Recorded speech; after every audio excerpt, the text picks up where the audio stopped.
Hello viewers, Assalamu alaikum. Welcome to our channel R&R Cooking Studio.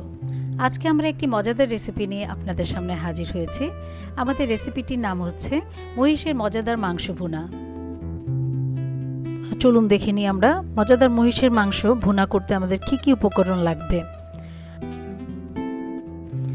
এখানে আমরা 1 KG মহিষের মাংস কেটে ধুয়ে পানি ঝরিয়ে রেখেছি।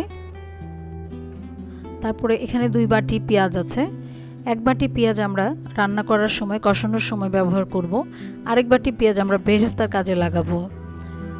এখানে 1 কাপ পরিমাণ সরিষার তেল আছে। তারপর রসুন পেস্ট, আদা পেস্ট, হলুদ গুঁড়া, মরিচ গুঁড়া, ধনিয়া গুঁড়া, স্বাদমতো লবণ, জিরার গুঁড়া, এখানে কিছু গরম মশলা আছে যেগুলো আমরা মাংস রান্না করার সময় ব্যবহার করে থাকি। তেজপাতা, এলাচি, দারচিনি, লবঙ্গ এবং কিছু গোলমরিচ। ভিউয়ার্স, যে পাত্রে আমরা মাংসটা রান্না করব পাত্রটি আমরা চুলা জ্বালিয়ে একটু গরম করে নিব।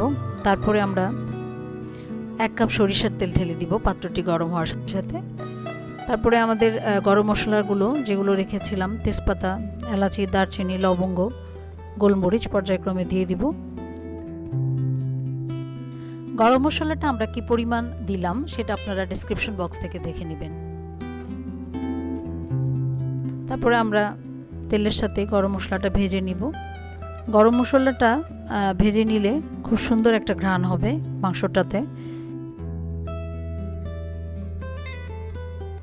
তারপরে আমরা 1 বাটি পেঁয়াজ রান্না করার জন্য 2 বাটি পেঁয়াজ রেখেছিলাম, তো সেখান থেকে আমরা 1 বাটি পেঁয়াজ ঢেলে দিব। দিয়ে আমরা তেলের সাথে খুব সুন্দর করে পেঁয়াজটা ভেজে নিব। পেঁয়াজটা ঘুরিয়ে ঘুরিয়ে খুব সুন্দর করে ভাজবো, যে পর্যন্ত বাদামি রঙের না হয় পেঁয়াজটা আমরা ভাজতে থাকবো। এখন ভিউয়ার্স, পেঁয়াজটা বাদামি রঙের হয়ে গেছে। এখন আমরা পর্যায়ক্রমে আদা পেস্ট 4 চা চামচ দিব,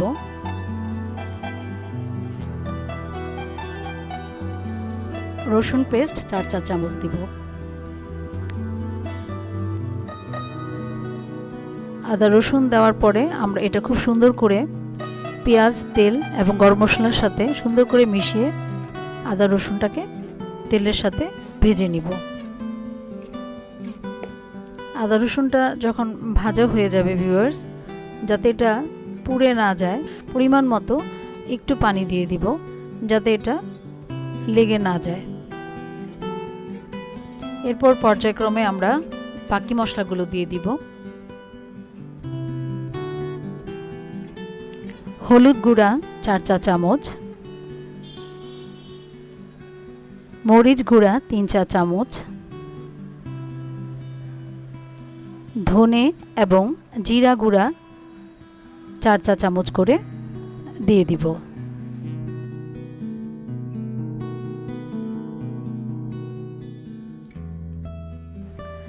তারপর স্বাদমতো কিছুটা লবণ দিয়ে দিব।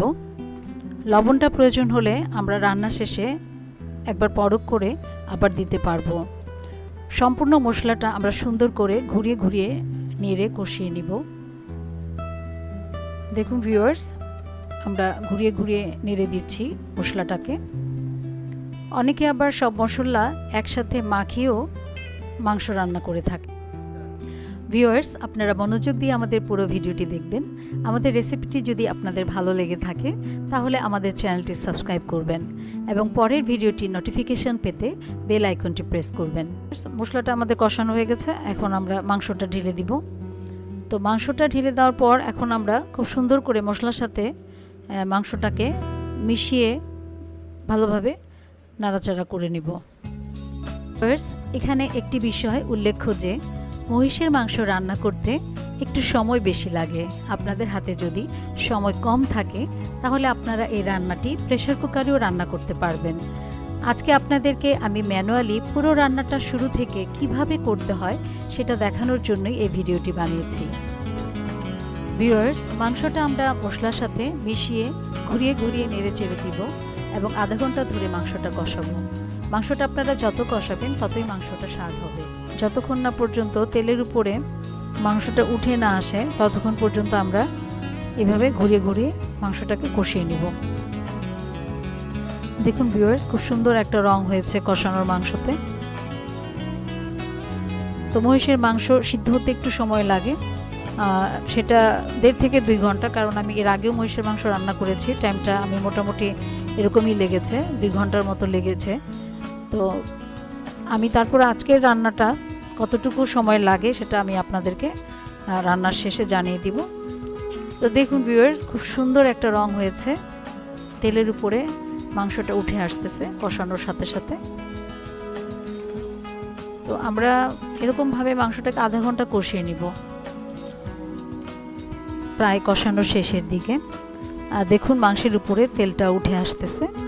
তো আমরা আরেকটু নাড়াচাড়া করে দিব।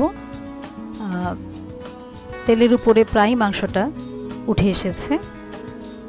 তো আমাদের মাংসটা কষানো প্রায় শেষ। এখন আমরা পরিমাণ মতো মাংসটাতে পানি ঢেলে দিব। এমন পরিমাণে পানি দিতে হবে যেন মাংসটা সুন্দরভাবে সিদ্ধ হয়ে যায়। তারপর আমরা একটু নেড়ে চেড়ে প্যানটাতে ঢাকনা চাপিয়ে দিব। মাংসটা সিদ্ধ হতে যতক্ষণ সময় লাগবে ভিউয়ার্স, ততক্ষণ পর্যন্ত আমাদের অপেক্ষা করতে হবে। আবার কিছুক্ষণ পর খুলে দেখব এবং আবার একটু নেড়ে ছেড়ে দিব। তারপর আবার ঢাকনাটা চাপিয়ে দিব। 1.5 ঘন্টা পর ভিউয়ার্স মাংসটা সিদ্ধ হলে আমরা আবার ফিরে আসব এবং এই ফাঁকে আমরা আরেক বাটি যে পেঁয়াজ কাটা রেখেছিলাম সেটা বেরেস্তা করে ফেলব। দেখুন ভিউয়ার্স, এই ফাঁকে আমাদের পেঁয়াজ বেরেস্তা ভাজা রেডি হয়ে গেছে। এখন আমরা বেরেস্তাটা মাংসের সাথে মিশিয়ে দেব এবং কিছুটা বেরেস্তা রাখবো মাংস যখন পরিবেশন পাত্রে ঢালবো তার উপর ছিটিয়ে দেওয়ার জন্য।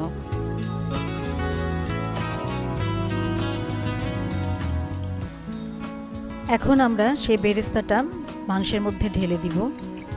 কিছুটা বেরেস্তা রাখবো পরিবেশন পাত্রে ছিটিয়ে দেওয়ার জন্য। বেরেস্তাটা মাংসের সাথে সুন্দর করে মিশিয়ে দিতে হবে, যাতে এটা দেখা যাবে না, মাংসের ঝোলের সাথে একদম মিশে যাবে। যতক্ষণ পর্যন্ত বেরেস্তাটা ঝোলের সাথে মিশে না যাবে ততক্ষণ পর্যন্ত আমরা ঘুরিয়ে ঘুরিয়ে মাংসের সাথে বেরেস্তাটাকে মিশিয়ে দিব।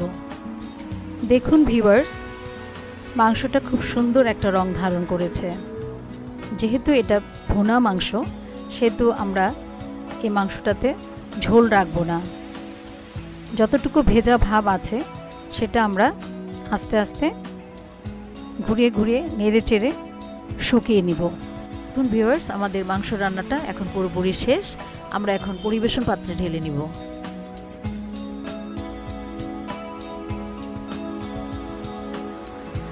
এখন মাংসটার উপরে আমরা আমাদের বাকি বেরেস্তাটুকু ছিটিয়ে দিব। তৈরি হয়ে গেল আমাদের মহিষের মজাদার মাংস ভুনা। Thanks to all and thanks for watching our video. If you like our video, please subscribe our channel.